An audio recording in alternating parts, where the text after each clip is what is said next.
Welcome to EP Daily. Today on the show, we toy with the latest Skylanders game in the rundown. Plus, life is strange, and so is the new video game called Life is Strange. From me, Psycho! No!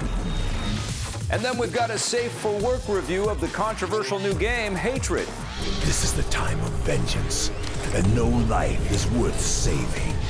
Also coming up, we take a look back at the classic games, Spider-Man Mysterio's Menace, toy around with a playful game, Action Hank, and much more today on EP Daily. Brought to you by EB Games. I'm your host, Victor Lucas, bringing you the latest in everything cool every single day. There are less than 200 shopping days until Christmas, and you might want to get started after you see what's in the rundown. Parents are going to have another big slate of toys to track down this holiday season. Activision has announced Skylanders Superchargers, the fifth title in the massive toy game franchise. This time around, there will be vehicle toys to accompany the game, which unlock new vehicular combat while you're playing. Land, sea, and air vehicles will be available, each with different weapons and abilities depending on what Skylander they're paired with. The toys will also have moving parts, which the developers hope will make them more fun for kids and grown-ups to play with in real life. Skylanders Superchargers hits stores on September 20th. It's one of several big toy game hybrids coming out this year, launching alongside competition like Disney Infinity 3.0 and LEGO Dimensions.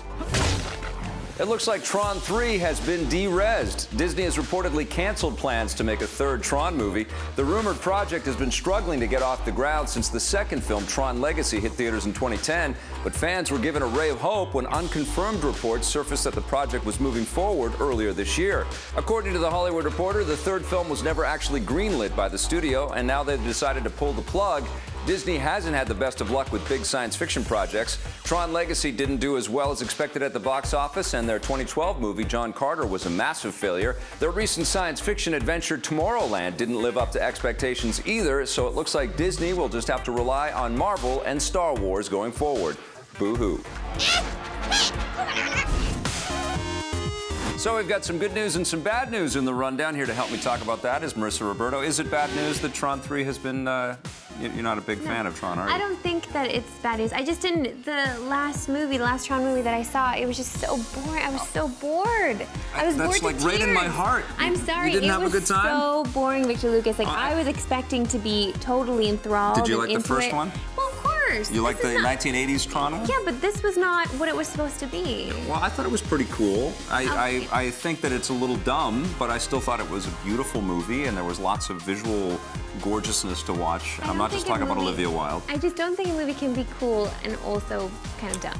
Like, I don't want it to be that. I want it to be good. I know, I wanted it to be better for sure, but I was actually entertained. And that's also been a great go back to Blu-ray for me. And it's especially because of the Daft Punk music and the style of everything. Of course, it's I wanted more. I love that universe. Well, You're not disappointed. I guess I'm disappointed that there couldn't have been some redemption for that. Sure. Maybe one day when, everybody's way too old to be in those Tron suits. But for now, Disney's playing it safe when it comes to sci-fi things, unless it's Marvel and Star Wars, of course. Of course. Now, I think Activision is not really playing it that safe with the new Skylanders. I think they feel the heat of the competition from LEGO and from Disney Infinity. For sure, yeah. You know what? I've always been impressed with Skylanders, though. Me too. Absolutely. With every single iteration, every time they come up with something new, it's always so much fun. And the fact that we're getting vehicles with this, I mean, I guess they had to go big, and they really are. Yeah, this looks like super fun. And now the challenge is on for the other guys to get us, well, I guess there's going to be vehicles with the LEGO Dimensions game that you'll be able to build together and change, which is cool. Man, I'm excited. I can't wait for all these toys. I just see this glimmer in your eye. But now I need the Star Wars Disney Infinity stuff, so I want the cool toy Millennium Falcon that goes in the guy. I want all of that stuff. You don't have enough room on your I know, shelves, Victor Lucas. We're gonna have to buy another goodness. house to put all the toys in. All right, well, let's move on with the show. We've got Life is Strange on deck. Let's take a look. From me, Psycho! No! Michelle Core is working on a game called Life is Strange, and I say working on it because it's episodic, and we're now up to episode 3, and it's a very different kind of game. Out of Paris, tell us a little bit about Life is Strange. Life is Strange is a narrative episodic adventure game. We're telling the story about Max Caulfield, which is a young senior high schooler who just came back to her hometown of Arcadia Bay, Oregon, after a 5 years absence because she was in Seattle. Soon in the game, our main character, Max Caulfield, she will discover that she has this unique ability to rewind time at any moment. And with this ability, she will discover that every choice she makes, every second guess she has, this will have huge impact and consequences and echo through her whole world. What's the fascination with the Pacific Northwest? Does it feel very evocative? X-Files, Twin Peaks kind Exactly. of? Yeah? Yes, we're French, so we've grown up with a lot of American pop culture, and we're huge fans of Twin Peaks, the X-Files, like you said, and other teenage TV shows like Veronica Mars or Friday Night Lights. And for the Pacific Northwest, I think when we started to create the story, we didn't know exactly where we wanted the game to take place, but we went for a trip in Seattle, and we really fell in love with the ocean on one side, the sea and the mountain on the other side, and we saw that it has this... Spooky. Yes, spooky. I think spooky is the word. And so we decided to ground on story in a small town where everyone knows each other and you can have a lot of mysteries and gossip about some characters. And I think it was really a cool, magical, realist feeling we can use for our story. That's really what I'm getting from the game, is that it evokes these feelings, but it doesn't really dip into the supernatural. It's more sort of real and reality-based, and it's very teen angsty as well, right? It feels like it's sort of tied to, like core real-life emotions. Yes, even if there is sci-fi element in the game, like the rewind power, of course, it's supernatural. But for us, Life is Strange is foremost a story grounded in reality, because we really wanted to deal with this domestic violence, social media bullying, and it's really hard to be a teenager. And we thought that it would be really interesting to go deeper into these themes, because it's something that's not always explored in modern video games, and it was a great opportunity to have a game based on choice and consequences in this time of your life when you're still a teenager, not completely an adult, and you have everything to create your future life.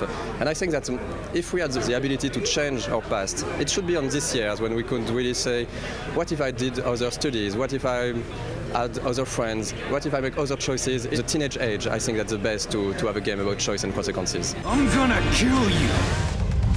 Episode 4 of the game will be out soon. Oh, nice job there, Victor Lucas. Thank you, milady. Stick around. When we come back, we've got a classic cartridge review of one of the best Spider-Man video games of all time. You won't want to miss it.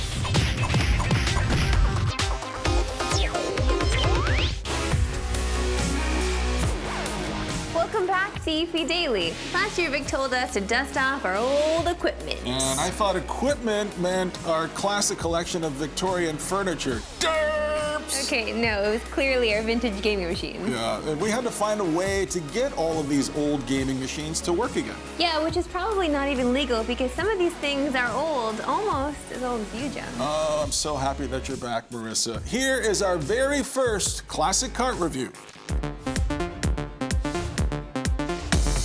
Today's classic cartridge segment is something that I made Scott Jones play. I don't think he was interested about it at all, but it's a game that's really near and dear to my heart. It's called Spider-Man. And Tommy's heart. Mysterio's Menace. Black.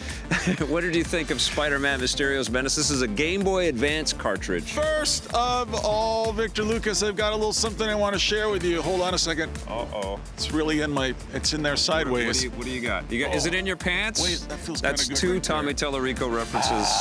We haven't even started talking about Look this. what I got here. Okay. This is a Myrtleade from the 70s.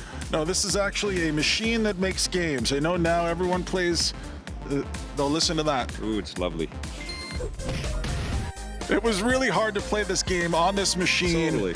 And I can tell you're getting excited. You want to play it right now. I want you to. I played this. I didn't like it. You tell everyone at home why it's awesome. Well, you fight Rhino and Hammerhead and Scorpion and Mysterio, of course. It's 7 levels. It's not super long, but the Spider-Man mechanics were very solid in this thing.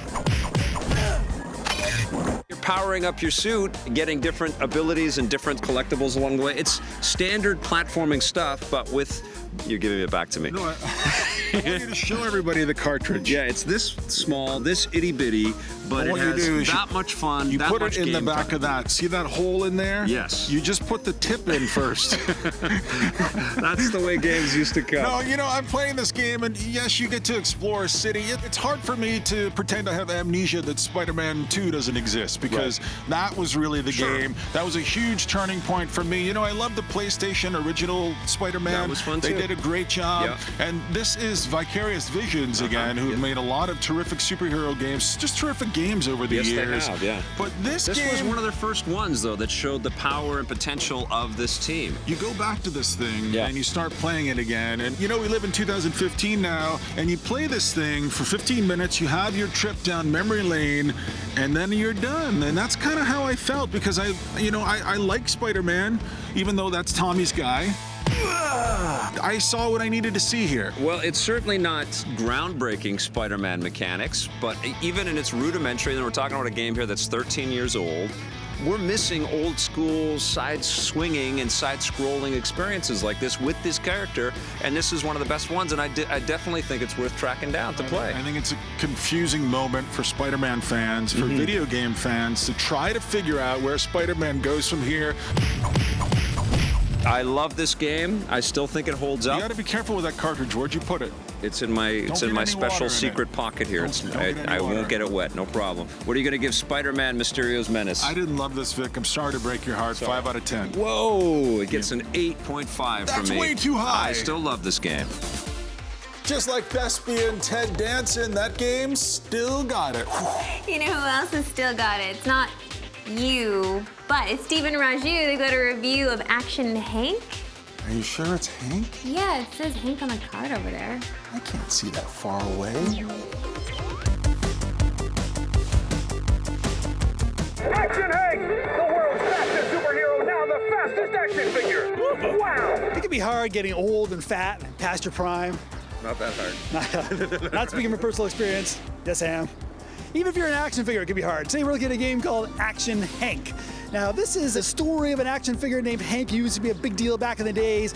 Now he's gotten fat. I didn't know actually action figures could grow fat. Yeah. Some guys come along and stolen his trophy, and he's got to run through all kinds of crazy worlds. This is a game that is sort of a blend of Trials HD and Sonic the Hedgehog. It's all about like going through these courses and sliding and running and speed and physics. I kind of had a good time with this. You know, the one that I came back to was Joe Danger. Yes. So you were on these really crazy courses. Now, you know, the addition or the new thing here is Hank slides on his butt. That's what he does. He butt slides. He's a butt And slider. so basically you need to build up enough speed, and then once you hit, you know, an incline or a decline, get on your butt, slide, and away you go. Now, of course, the courses get crazier and crazier, really elaborate. I mean, it really does have that sort of Toy Story feeling right off the top. You know, the courses get way, way more elaborate, and obviously there's a Sonic legacy here, and you can unlock a Sonic costume later on, which is super neat. But I don't know, it didn't grab me the same way. I don't know. I mean, I'm such a fan of Trials. I'm a fan of Tiny Wings. I'm a fan of these games where you're sliding and sort of like trying to maximize your speed through courses. And there's a lot of stuff going on here. They're doing wall climbing. You got this little plunger hook shot you use to swing over caverns. It kind of builds on the mechanics as it goes through, introduces new characters. It's not a super complicated game, but I just felt like it's really done well. And I got weirdly into this game. Like I'd be playing against the Ghost, trying to beat the gold medal Ghost, going online, trying to beat other guys who are like all really, really good at Action Hank. People love Action Hank and they're really good at it, but I don't know, there's something about the whimsical charm of this game combined with the speed. It did something for me. Ready, go! Throttle wide open.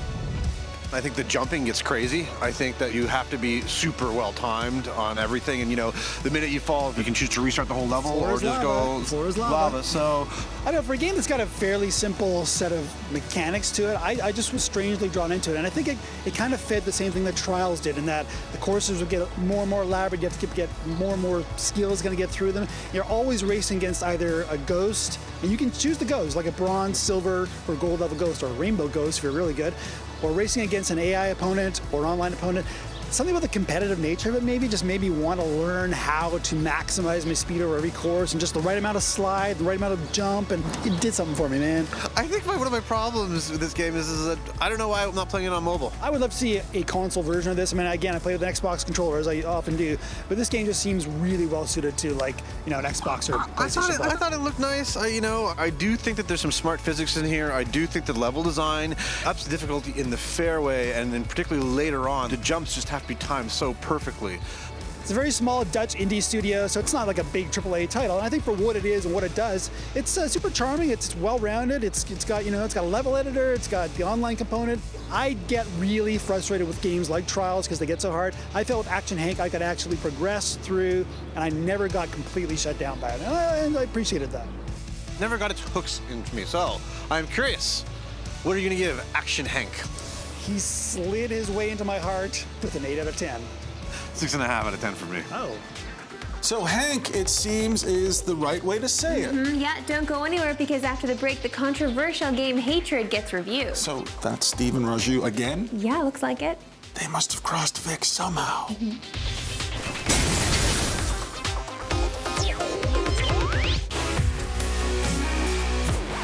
Welcome back to EP Daily. Video games can push the boundaries on two fronts. One is with technology, and the other is with people's tastes. Like Manhunt and Postal, a new game called Hatred definitely is getting a lot of media attention, mostly for its bad taste. So is it worth playing? Steve and Raju have the answer in the review. I can't decide if this next game that we're talking about says the best things about gaming or the worst. We're gonna have a good talk about this. We're talking about Hatred. Now, this is a PC-only game. It just released. There's a massive amount of hype and controversy about this game because when it was launched with a YouTube video in the summer, basically, this is the next Postal. This is a game, it's a twin-stick shooter. You play the antagonist, and the only point of this game is to kill everybody. Yes. The whole reason this game exists is, I think, to be shocking. You play as a unnamed antagonist who literally just wants to kill everyone. He's an angry man. I hate everyone. I'm gonna kill. I've always wanted to kill everyone and die in a blaze of glory. Have you met your guardian angel? I have. This is the time of vengeance, and no life is worth saving. So the whole game is like, it is now an isometric twin-stick shooter. You're running around like a suburban neighborhood, a marina, a police station, army base. Yeah. Killing people. That's all you do. You're killing innocent people, and then the cops show up and you kill them too. And the goal of the game is to travel different areas of the map, kill everybody in those areas of the map, kill all the cops that show up to stop you, and then get out. And you have a top-down view, but when you execute people, which is a fundamental part of the game, it's kind of awful. You need to execute people to heal yourself. And this is when there are some pretty vulgar animations about the die. Now, I think that, okay, first off, I don't think this is a particularly good twin-stick shooter.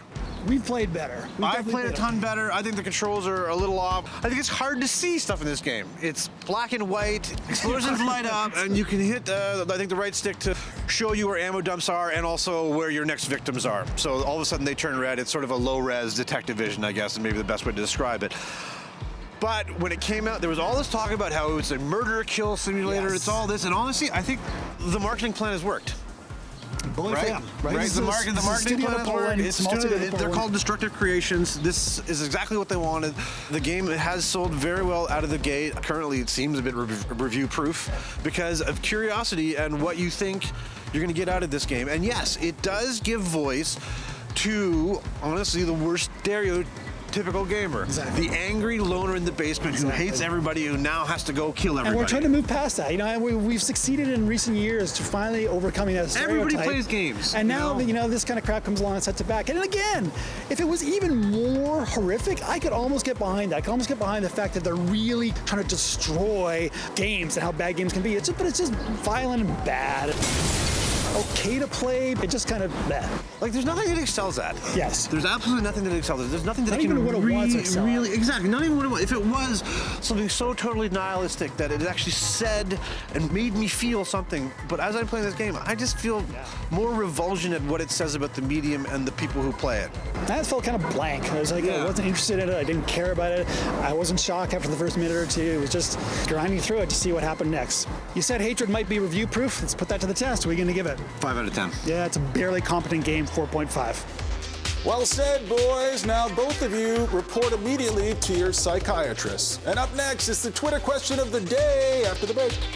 If you want more EP, go to our website, epn.tv, for bonus content and full episodes. We're also on Facebook and Twitter.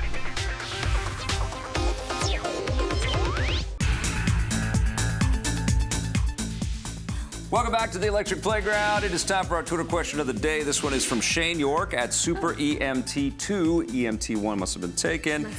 What is your favorite legendary / collector's edition of a game? Do you have one? Yeah, well, I guess it would be the last one that I paid for myself. That makes me sound really spoiled. Well, but we are spoiled because we get to review this stuff, so they send us stuff to But I review. paid for the collector's edition of Skyrim. Okay. And I still have that Alduin statue. The dragon? Yeah, well, I thought it was cool. But then, you know what, the other day I was walking down the street here in Vancouver and somebody had their Alduin statue. It was just out on one of those electrical boxes. It was just sitting out there. I was freaked out. Oh, how like, the mighty Alduin have is finding me. Yeah, no, it's crazy. I'm, you know, obviously a little bit impartial here because we've gotten to work on a few of these making ofs and behind the scenes and collectors. So the Metal Gear Solid 4 one is near and dear to my heart. The Fallout 3 one is near and dear to my heart. That was such a good one. That was really amazing to be a part of that. Yeah. But I have to say the Batman Arkham Origins with the Joker, with all the TVs behind him, with the little animated little bits, and that is an incredible collector's edition. Yeah, well, you do love your Batman. I do love my Batman. I should have known. We all know that. Remember, you can get caught up on all kinds of fun stuff at epn.tv. We're coming through the next episode of EP Daily, including a look at the toys in Disney Infinity 3.0. Thanks for watching. Bye. EP would like to thank its sponsors, Nintendo, Xbox. EP's mobile coverage is brought to you by Gameloft, makers of Dungeon Hunter 5, which you can play for free on iOS and Android right now. All the different Star Wars characters can actually cross over into each other's storylines. So it's not like before where, you know, if you're playing inside of Twilight of the Republic, you actually couldn't have Luke Skywalker inside there. That's out the window. Now you can have all of your favorite Star Wars characters inside of all of your favorite Star Wars experiences. Is everything coming out at the exact same time? No. Well, this is probably the toughest thing for Star Wars fans. We're releasing them in waves. So at launch, we're going to have the Twilight of the Republic playset. Then shortly thereafter, we're going to have the Rise Against the Empire playset, the episodes 4, 5, and 6 playset. And then after that, in conjunction with the film, we'll have the Force Awakens playset. Oh! Destroy your droids! No, sir! No, sir!